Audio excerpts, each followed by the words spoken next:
Right, let's start with the controversy before we talk about the overarching situation off the back of that result. That is the worst decision of the season so far.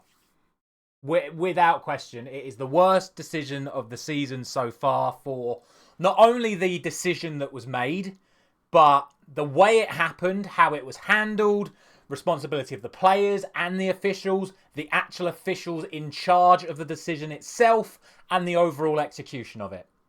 First point of call, on-field decision from a referee who is standing 5 yards away. He does the line cut, or the grass cut. Straight away, does the grass cut. No way. Not a penalty. The ball then goes out for a throw-in. At that point, according to the rules of VAR, when the ball goes out for a throw-in, the game should stop. The game did not stop. Instead, the game carried on.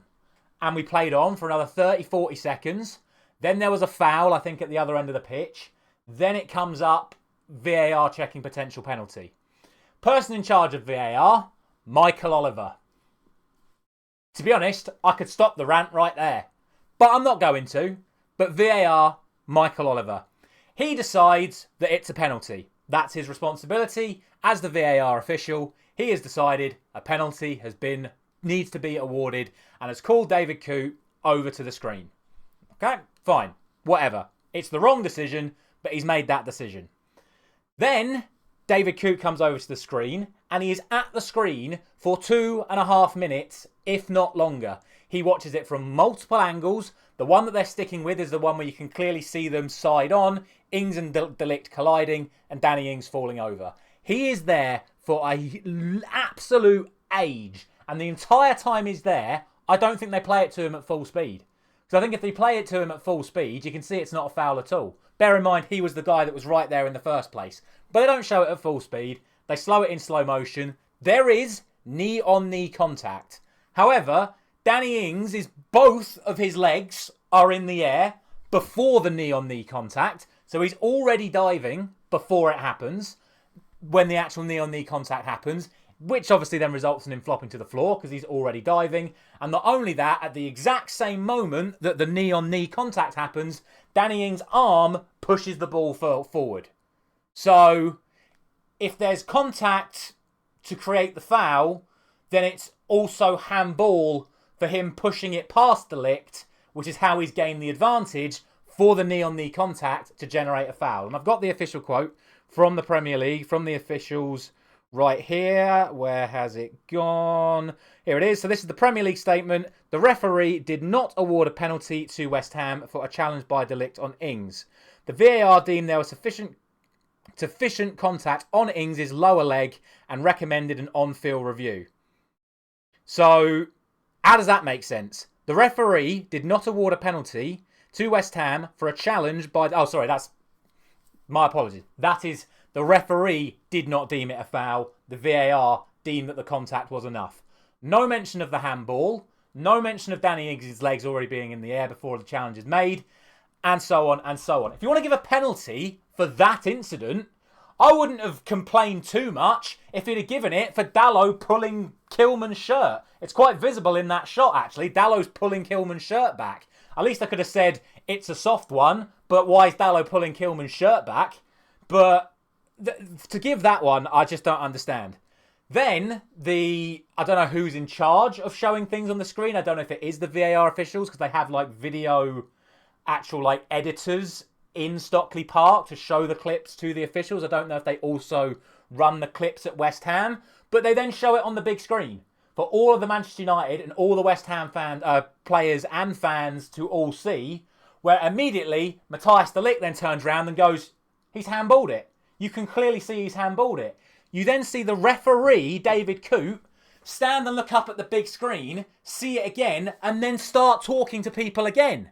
So even after already turning over his decision, he's then questioning whether or not he's made the right decision. They then talk for another 2 or 3 minutes with the players, with each other, and then eventually a penalty's been awarded.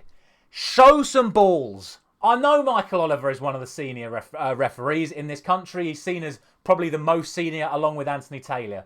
He has consistently been making decisions that have gone against Manchester United, against other big Premier League teams, and seemingly, again, this is all controversial and all hearsay, seemingly in favour of Manchester City. And it's been happening for the last 2 or 3 years. This is another example of Michael Oliver making a decision against one of the quote-unquote bigger sides in the Premier League to suit that side particularly losing. I don't understand it.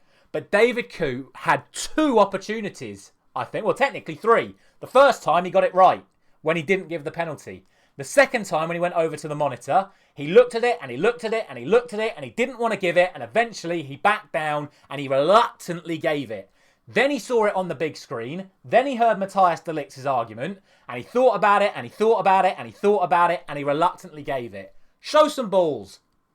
Cancel the decision. It's still within your power to change that decision. But he didn't. West Ham score the penalty. The game finishes 2-1. Outside of that, I mean, 1-1 would have been the fair result. 1-1 was my prediction yesterday because I have no faith in Manchester United to get results. We should have won this game based on what happened in that first half. But we didn't because for some reason we still can't hit a barn door. I've made notes from that first half of how many clear-cut chances that we actually missed in that game. So I've got first minute of the match. Garnacho hits the bar from 10 yards out. Brilliant passing move into Garnacho. Just has to put it in the corner. Slices it, or doesn't slice it. Gets underneath it. Hits the crossbar. 2 minutes later, Højlund, 1v1. Spins the defender brilliantly. That beautiful little dink finish he did last week. Could have done it again this week. Instead, shoots it straight into the goalkeeper. Then Bruno Fernandes has a free header from 5 yards out. Middle of the goal. Heads it over the crossbar. It's not even close. He heads it over the crossbar. Then the big one. Diogo Dalot. Phenomenal ball from Bruno, who in that first half was the best player on the pitch. It's the best we've seen from Bruno this season in that first half. He should have had 3 or 4 assists in that first half and should have had a goal. Puts Dalot clean through on goal. He flicks it over the goalkeeper. And I don't get it. I mean, I've got the FUT bin here. FUT bin? The FUT mob here. I can share my screen. Right? Apparently, this is an open goal, by the way. But apparently, that's only got 0.38 XG. But look how badly he misses it. He puts it way over. It was an open goal. How has he missed that? And these are obviously all the other chances that we missed. And that's the Bruno header that he put miles over the bar. 0.3 XG on that one. Somehow, we weren't leading at half time. But watch what happens when I flip the stats over to the second half. What is this? That is a team full of desperation. That is a team that is controlled and concise in their attacks. They made changes at half-time. Crescencio Somerville came on in the second half and made a real difference. Manchester United, like every single other time bar the Brentford game last week, at the start of that second half, just weren't at the races again. I don't know what he says to them at half-time. And this is where you've got to have a go at Ten Hag again. I don't know what he says to them at half-time. He should have been going, that's a fantastic first half. You've missed a few chances. Be prepared. They're going to come out in the second half better than they have in that first half. Soak up the pressure for a few minutes, and then we go again. But we never went again. We just never went again. They kept pressing, they kept pressing, they kept pressing. We got smaller and smaller and smaller. We shrunk, and eventually we concede. Okay, the goal is a bit of a crap one. It's a scuffed shot from Jarrod Bowen that catches Dalot out and Somerville gets in behind and scores. That can happen. That just can happen. I know people are having a go at Dalot for it, but for crying out loud, if Danny Ings or Jarrod Bowen, whoever it was who had the shot, Danny Ings I think it was, if Danny Ings connects with that shot properly, he probably scores anyway. So you can't have a go at Dalot for not anticipating Danny Ings scuffing the ball perfectly to Somerville. But that puts us 1-0 down. We then make some interesting substitutions that you can argue did work. We started lumping it downfield. There are a few flick-ons. Xerxes scuffs his header, but Casemiro's sharp and Casemiro heads it in for 1-1. And then we just sort of stop again. It becomes a 50-50 game sort of get, and then the penalty incident. And after that, the heads were gone. You know, that rage and determination that powered us on against Brentford, it was the complete opposite today. It was absolute head loss. Mine's gone. And to be honest, if it wasn't for a really good save from Onana, from Emerson, It probably would have been 3-1 in the end. And that's where we are. And this is the real problem, is that we've played an out-of-form West Ham today, and the right result would have been 1-1. That was two mid-table sides playing average mid-table football. And that's where it is. That's where we are. We're now 14th in the league. Just let that sink in. We are 9 games into the season, a quarter of the way into the season, and we are 14th in the league on 11 points with only 8 goals scored. I don't see how he survives. I really don't. Like, even if we win our next game, the highest we could potentially get to is 8th. And that would still put us behind Nottingham Forest and Brighton, who we should definitely just be ahead of anyway, given what we have, the resources we have, the money we've spent.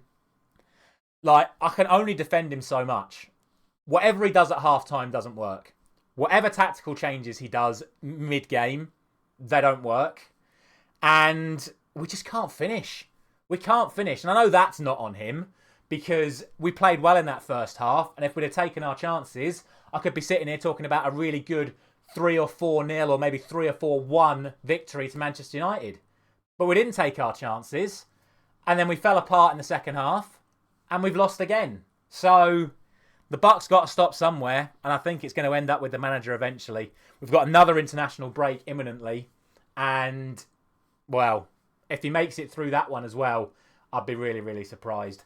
Let me know all your thoughts down in the comment section below. It's been a very disappointing afternoon as a Manchester United fan. Obviously, I'm fuming about the penalty decision, but I would still be fuming if the game finished 1-1. So, not good. Really not good. Thank you very much for watching. I'll see you very soon.